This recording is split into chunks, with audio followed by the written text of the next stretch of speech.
Hey everyone, welcome to the show. So the Biden administration just did something I'm really excited about. You guys should be excited about it too. And stay tuned till the end because I'm going to share how Trump did the complete opposite and put us all at risk. So here's the deal. Biden's Environmental Protection Agency just set a national limit on the amount of PFAS in our water supply. So PFAS is PFAS. It is a term used. I won't tell you the full names because I can't pronounce them very well, but there's several different chemicals that never dissipate. They're referred to as forever chemicals because over time, most chemicals break down. They become benign. Well, these PFAS chemicals are here forever. They never lose their potency. And here's why this is such an issue, why this is such a dangerous thing. PFAS chemicals have been linked to various forms of cancer. They've been shown to cause thyroid and insulin dysregulation, also infertility.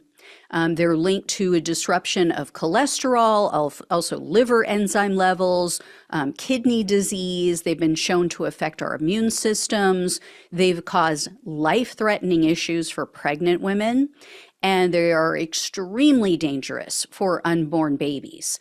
So the NIH, which is the National Institutes of Health, they shared this image that I'm showing you right now. This is what they know about the effects on human health. For those listening on the podcast, there's a female body and a male body, and they have these lines, solid lines drawn to various parts of the bodies, which indicate that there is a high certainty that PFAS causes these issues. So this is things like testicular cancer, liver damage, thyroid disease, low birth rate, and then there's dashed lines that point to other health concerns where there's a lower certainty that they're caused by PFAS, but they still believe that it is. So things like obesity, miscarriage, ulcerative colitis, low sperm count in a developing fetus, and then, other things as well. So Harvard shared this study, which was conducted in December of 2020. For those on the podcast, it says that people who had higher levels of PFAS in their blood had more severe COVID symptoms and worse outcomes. Out of this 323 people study, it was a Danish study of COVID patients, they tested people, and the people who had higher levels of PFAS were more likely to end up being hospitalized. They were more likely to end up in the intensive care unit, and they were at greater risk of death from COVID. So this stuff is really bad for us. And here's the problem. These chemicals are everywhere. They're used to make nonstick cookware. They're in personal care items like makeup, all kinds of things that we use and put on our bodies every single day. And 3 years ago, the New York Times reported that the greedy oil industry started using PFAS in their fracking production. So these forever chemicals were making their way into the groundwater in that way as well. So that means it's in the water in which we bathe, that we brush our teeth. It's in the water that we use to cook, the water that we're boiling our food in. It's in the water we give to our pets, the water that our children are swimming in and drinking and bathing in. It's in the water that we use on our lawns and on our gardens that, then our animals are out there eating the grass sometimes or rolling around in it. And we're eating the fruits and the vegetables that we're raising in our gardens. So it's everywhere. So Johns Hopkins University had researched, and they found PFAS was in 39 out of 100 bottled waters that they tested. So even if you're saying, okay, I don't drink water out of the tap, you're still not necessarily safe if you're choosing bottled water. And if you consume freshwater fish, guess what? you are consuming a ton of PFAS in just one serving, because according to another study that was conducted by the Environmental Working Group, they have scientists that do these studies, and they found that, quote, a single serving of freshwater fish per year could be equal to a month of drinking water laced with the forever chemical PFOS at high levels that may be harmful. So just one serving of freshwater fish per year, not a day, per year, equals 1 month of these forever chemicals. So we shouldn't be asking ourselves why it seems everyone we know is getting cancer or they have some sort of other major health issue. We should be asking why the use of these dangerous chemicals has been allowed to go on for as long as it has. And check this out. The Intercept published this article in 2022 about how a New Hampshire town had much higher rates of thyroid, colon, and prostate cancer compared to other nearby towns and the national average. And what do you know? The same town had high levels of PFAS contamination due to a local factory that was producing items that were lined with PFAS. And when they tested the residents' blood, this was between 2015 and 2016, they found that they had PFAS levels that were nearly 3 times the national average.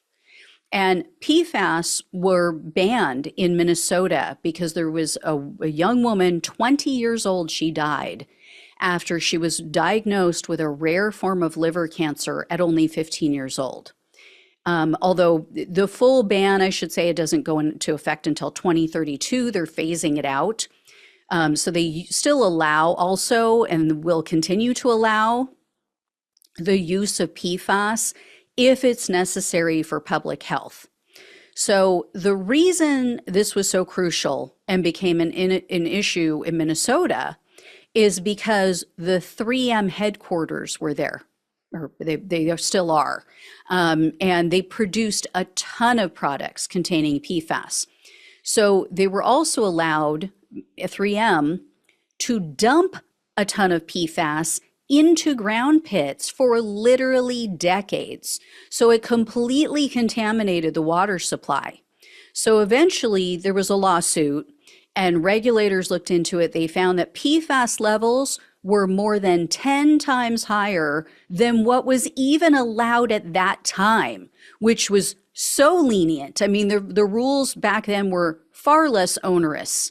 So this new nationwide limit imposed by the Biden administration is a great first step. And it shows a stark comparison between Biden and Trump, because as I mentioned in the beginning, Trump's administration did the exact opposite.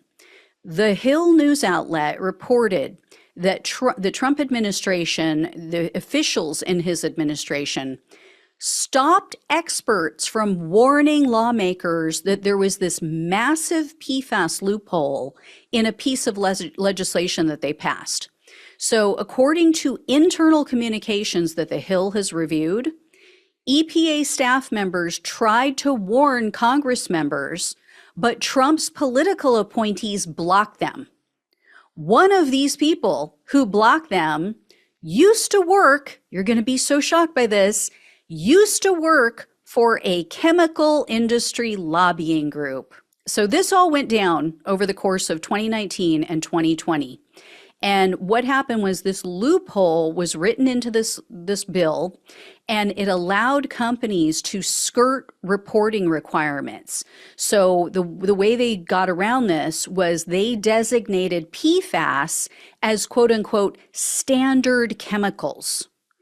So what they're realizing now is the appropriate designation was, quote, chemicals of special concern. So when they gave her that lower designation, it lowered their reporting requirements. So yeah, Trump and nearly everyone in his administration was evil. And they should absolutely never, ever again on earth be allowed into power. This is a perfect example of why, because they cannot be trusted. They're too friendly with industry. I'm not saying that Democrats aren't in many cases, and there isn't too much of a revolving door, and some of this stuff doesn't go on with Democrats. But clearly, Biden is trying to get these chemicals out of our water. And the Trump administration, as I said, did the absolute opposite.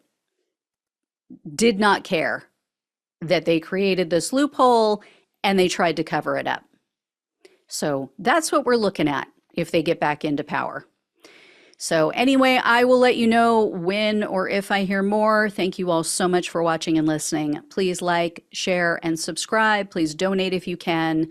Love you all. Take care. Talk with you soon.